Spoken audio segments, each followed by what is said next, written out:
Assalamualaikum. Welcome back to my channel Rusjaz Banti. How's all you doing? मैं जायदा आज आपके साथ कुछ भी मुफ्त का नहीं बांटूंगी। हर बार मैं आती हूँ और कुछ ना कुछ ज्ञान और पाठ पढ़ाकर चली जाती हूँ, पर इस बार कुछ हटकर होगा। आज हम करने वाले एक बुक का रिव्यू। अब बुक की बात आई है तो मुफ्त में कहाँ मिलेगी बुक? पैसे तो देने पड़ेंगे। बट आपको पैसे देने हैं या नहीं, इस वीडियो के अंत तक आप डिसाइड जरूर कर पाएंगे। पर उससे पहले अगर आप मेरे चैनल में नए हैं और आपने मेरे चैनल अभी तक सब्सक्राइब नहीं किया तो जल्दी से जाइए, वीडियो को रोकिए और सब्सक्राइब कर दीजिए और साथ ही बेल बटन को जरूर क्लिक करिए ताकि मेरे वीडियोस की नोटिफिकेशन सबसे पहले आपको मिले। So without getting further late, let's get started.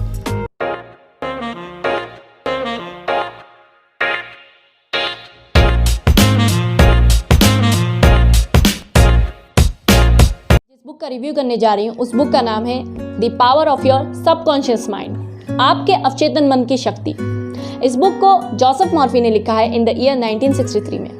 इस बुक के टाइटल से ही आप पर प्रभाव पड़ गया होगा, क्योंकि ये बुक सीधा क्लेम करती है कि आपके सबकॉन्शियस माइंड में कितनी पावर है, कितनी शक्ति है। इस बुक के रिव्यू में जाने से पहले मैं आपको बताना जा रही हूँ कि कॉन्शियस एंड सबकॉन्शियस माइंड का डिफरेंसेस क्या है। देखिए, हमारे दिमाग के दो पार्ट्स होते हैं। हमारा जो माइंड है दो पार्ट्स में डिवाइडेड होता है। एक होता है कॉन्शियस माइंड, एक होता है हमारा सबकॉन्शियस माइंड। चेतन मन, कॉन्शियस माइंड, अवचेतन मन, सबकॉन्शियस माइंड। चेतन मन पूरे दिमाग के केवल 10% होता है, जिसमें will power, memory, logical power, critical thinking होती है। अवचेतन मन पूरे दिमाग का केवल 90% होता है, जिसमें habits, beliefs, emotion, reaction, strong memory, intuition etcetera होते हैं। चेतन मन एक्टिव माइंड होता है। हमसे जो भी बात कही जाती है या हमें बताई जाती है तो हमारा जो भी रिएक्शन होता है वो हमारे कॉन्शियस माइंड के कारण ही होता है। जब कोई काम पहली बार करते हैं तो उसे काम को पूरे ध्यान से करते हैं। जैसे आप अगर कार चलाने जा रहे हैं तो आप पहली बार अगर ड्राइविंग सीख रहे होते हैं तो काफ़ी डरे हुए होते हैं। कब गियर बदलना है, कब क्लच दबाना है और कब ब्रेक लगाना है, हमारा पूरा फोकस चलाने के मूवमेंट पर होता है। यानी जो हम देख रहे हैं, महसूस कर रहे हैं, ये सब चेतन मन का उदाहरण है। अवचेतन मन को समझने के लिए हम कार चलाने के एग्जाम्पल को ही आगे बढ़ाते हैं। जब हम कार चलाना अच्छी तरह से सीख चुके होते हैं तो कार चलाते समय हर मूवमेंट पर ध्यान नहीं रखते। जब ब्रेक लगाना होता है तब हम ब्रेक लगा देते हैं, उस चीज़ को नोटिस नहीं करते। ये सब इस तरह से ऑटोमेटिक हो जाता है। कार चलाते हुए हम फ़ोन पर बात करते हैं, बगल वाले व्यक्ति से बात करते हैं, साथ साथ ब्रेक लगाते हैं, गियर बदलते हैं, सब काम एक साथ कर लेते हैं। तो ये जो हमारी हैबिट बन जाती है ना, ये हमारे सबकॉन्शियस माइंड के कारण ही होती है। जैसे खाना खाने की आदत, अगर हम अंधेरे में भी कुछ खाएं तो वो हमारे मुंह में ही जाएगा, ना कि नाक में। अवचेतन मन जब किसी चीज़ को मान लेता है ना, जैसे अवचेतन मन ने मान लिया है कि अपने कार चलाना सीख लिया है तो आप बिना डरे कार चलाते हैं। जब हमारा अवचेतन मन किसी चीज़ को मान लेता है तो वो उस बात को रियलिटी में डाल देता है। तो यही सबकॉन्शियस माइंड की पावर है। चीज़ें हमारे लिए अच्छी हो या बुरी हो, कोई फ़र्क नहीं पड़ता। इस बुक में आपको टोटल 20 चैप्टर्स मिल जाएंगे, जो कि जोसेफ मॉर्फी ने एलोबरेट किया है। इस बुक के फ्रंट में आपको देखने को मिल जाएगा कि this book claim change your life by changing your beliefs. बैग भी आपको बहुत ही अट्रैक्टिव सा मिल रहा है। ये बुक मैंने पर्सनल स्टोर से ली है, हिमालय से। मेरे को टोटल 150 में पड़ी है, पर आपको इस बुक को अगर लेना है तो मैं इसकी लिंक डिस्क्रिप्शन में दे दूँगी।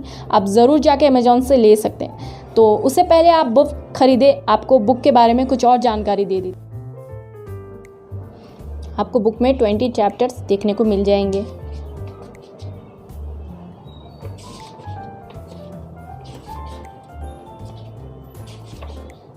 तो जो फर्स्ट चैप्टर है आपका, the treasure house with in you, इसका मतलब यही है। आपको मैं फर्स्ट चैप्टर दिखा रही हूँ, आप देखिए। राइटर इसमें लिखते हैं, सारा खजाना आपके ही अंदर है, इसलिए अपने दिल की इच्छाओं का जवाब भी आपको अंदर ही ढूंढना होगा। बहुत से इंसान अपने पोटेंशियल को सिर्फ इसलिए नहीं पहचान पाते क्योंकि उन्हें अपने अंदर मौजूद बहुत सारे ज्ञान और शक्ति के भंडार के बारे में पता ही नहीं होता। जबकि सच तो ये है कि इसके द्वारा आप अपनी हर एक मनचाही चीज़ पा सकते हैं। इसमें आपको बहुत सारे पार्ट्स मिल जाएंगे। जो सेकेंड टॉपिक है मैं आपको डायरेक्ट उसमें लेकर चलती हूँ। सेकंड में how your own mind works. Writer इसमें बताते हैं कि आप वही बनते हैं जो आप दिन भर सोचते हैं। दिमाग की आपकी सबसे कीमती पूंजी है, क्योंकि ये हमेशा आपके साथ है, लेकिन इसकी चमत्कारी शक्ति आपको तभी मिल पाएगी जब आप इसका उपयोग करना जानते हैं। आपका सबकॉन्शियस माइंड आपकी भावनाओं का क्रिएटिव स्थान है। अच्छा सोचने पर आपके साथ अच्छे रिजल्ट होते हैं। आप हमेशा ये याद रखें कि एक बार जब सबकॉन्शियस माइंड किसी विचार को स्वीकार कर लेता है तो वह तुरंत इस पर काम करना लगता है। समझने वाली बात यह है कि सबकॉन्शियस माइंड का नियम अच्छे से बुरे दोनों तरह के विचारों पर एक समान काम करता है। तो ये था आपका second part, the miracle working power of your subconscious. Writer लिखते हैं कि आपका सबकॉन्शियस माइंड आपके शरीर के सभी ज़रूरी फंक्शंस को कंट्रोल करता है और सभी समस्याओं का जवाब जानता है। आपका सबकॉन्शियस माइंड आपको मोटिवेशन और सही रास्ता देता है। आपको सबकॉन्शियस माइंड की चमत्कारी शक्ति का पता चल सकता है यदि आप सोने से पहले कहें कि आप किसी ज़रूरी चीज़ को पाना चाहते हैं। तो आपको ये जानकारी खुशी होगी कि इसके बाद आपके अंदर की चमत्कारी शक्ति एक्टिव होकर आपको अपने मनचाहे रिजल्ट की ओर ले जाएगी। तो ये तो थी कुछ चैप्टर्स जो मैंने आपको बताया। आप पढ़ सकते हैं इस बुक को लेकर, एंड बहुत ही अच्छी मुझे ये बुक लगी।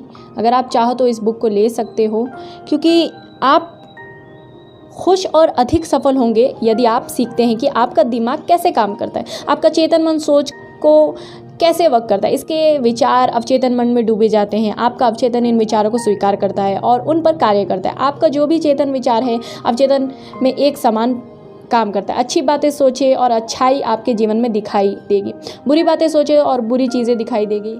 तो बुक के कुछ स्टोरीज़ हैं जो मैं आपको बताती हूँ। तो इसमें एक स्टोरी है, एक 75 साल की विधवा हमारे लेखक को ख़त लिखती है, जोसेफ मॉर्फी को, कि वो खुश रहना चाहती है। उसने वही किया जैसे लेखक ने उसे करने को बोला था। वह औरत खुद को बार बार याद दिलाती रहती थी कि वह एक खुशहाल शादीशुदा औरत है और अपने पति से बहुत प्यार करती है। और आखिर में एक दिन वो एक बड़े फार्मासिस्ट से मिली और उनसे प्यार कर बैठी। आज दोनों की शादी है और खुश है। आपके अंदर असल में एक पूरी सोने की खान है जो आपका सबकॉन्शियस माइंड ही है। बस अगर आप इसके कंट्रोल करके अपने फ़ायदे के लिए इस्तेमाल करना सीख जाएं तो क्या बात है। आप जब किसी टेस्ट से पहले खुद को ये यकीन दिलाते रहते हैं कि आप फेल हो जाएंगे या फिर कोई चीज़ आपको नहीं मिलेगी, तो दरअसल आप अपने ही दिमाग को ऐसा करने के लिए मजबूर कर रहे हैं। आप अपने दिमाग की सुपर पावर को गलत आइडिया दे रहे होते हैं कि आप ये नहीं कर सकते, वो नहीं कर सकते। मगर ऐसा कभी मत कीजिए। कभी भी अपने दिमाग में नेगेटिव आइडियाज़ मत आने दीजिए, बल्कि पूरे जोश के साथ दोहराते रहिए, विश्वास रखिए और उम्मीद भी। और फिर आप देखेंगे कि आपके सबकॉन्शियस माइंड ही आपके सारे सवालों का जवाब बन जाएगी। एक बूढ़ी औरत को यकीन हो चला था कि उसकी याददाश्त चली जाएगी, मगर उसने दिमाग को यही यकीन दिलाया रखा है कि ऐसा कुछ भी नहीं है, बल्कि वह खुद को यकीन दिलाती रहती थी कि उसकी याददाश्त दिन ब दिन बढ़ती जा रही है। अब ये उसका मजबूत विश्वास ही था कि सच में उसके साथ ऐसा ही हुआ। हमारे दिमाग का कॉन्शियस और सबकॉन्शियस हिस्सा एक दूसरे से अलग होने के बावजूद आपस में जुड़े हुए हैं। ये कुछ कहानी है जो मैं आपको बता रही हूँ, लेखक ने अपनी बुक में लिखी है। तो जो कुछ आप सोचते हैं वो अपने सबकॉन्शियस माइंड वाले लेवल से सोचते हैं, और जो भी आप करते हैं छोटी छोटी से छोटी चीज़ें आपके सबकॉन्शियस लेवल को अपडेट करती है। हालांकि ये समझना ज़रूरी है कि सबकॉन्शियस और कॉन्शियस लेवल दोनों अलग अलग नहीं है, बल्कि एक ही दिमाग के दो अलग लेवल हैं। कॉन्शियस माइंड वो जो है सोच विचार करता है, सबकॉन्शियस माइंड आपकी हर सोच पर विश्वास करके उसे अपना लेता है। जो कुछ भी आप सोचते हैं और करते हैं उस पर सबकॉन्शियस माइंड पूरी तरह यकीन करता है। तो याद रखिए कि आप अपनी कश्ती के खुद ही मालिक हैं, सारा कंट्रोल आपके हाथों में है। तो सोच समझकर चुने, अच्छा चुने और अपनी ख्वाहिश चुने। मुझे ये पर्सनली ये कलर बहुत अच्छा लगा, इसलिए मैंने ये बुक पिक की है। इसमें आपको कवर्स अलग अलग मिल जाएंगे, वाइट कवर भी है इसका, दूसरे भी कवर्स है, और आपको इसका हिंदी वर्जन भी मिल जाएगा, आपके अवचेतन मन की शक्ति। एंड मुझे ये कलर बहुत पसंद आया पर्सनली। बहुत स्टडी है बुक, इसके पेजेस भी आई लाइक टू मच। अगर मैं देना चाहूँ तो 10 आउट ऑफ 10 दूँगी इस बुक को। एंड ये जो मैंने आपको बताए हैं आप ज़रूर इस बुक को पढ़िए, आपको मोटिवेशन मिलेगा, आपको इंस्पायरिंग लगेगी। ये बुक बहुत अच्छी है। मैंने खुद पर्सनली ये बुक पढ़ी है, अभी तक कंप्लीट नहीं की है, बट मैंने जितना भी पढ़ा है I like too much. And ये थी आज की बुक की रिव्यू। अगर आपको अच्छी लगी हो तो आप जल्दी से जाकर बाय कर लीजिए। And do let me know कि ऐसे बुक के रिव्यू आप और चाहते हैं या नहीं, क्योंकि मेरे पास बहुत सारे बुक्स हैं। अगर आप बोलो तो मैं उसके भी रिव्यूज़ दूँगी। एंड अगर आपको ये वीडियो अच्छा लगा हो तो जल्दी से मेरे वीडियो को लाइक कर दीजिएगा एंड सब्सक्राइब कर दीजिएगा मेरे चैनल को। अपने दोस्तों के साथ, अपने फैमिलीज़ के साथ, अपने हर सोशल प्लेटफॉर्म में मेरी वीडियोस को शेयर करिएगा, फेसबुक, इंस्टा, व्हाट्सएप, सब जगह, ताकि मेरी वीडियोस ज़्यादा वायरल हो जाए। एंड आप मुझे ऐसे ही सपोर्ट करते रहिए। तो मिलते हैं एक नई वीडियो के साथ, तब तक के लिए अपना ख्याल रखिए। अल्लाह हाफिज़।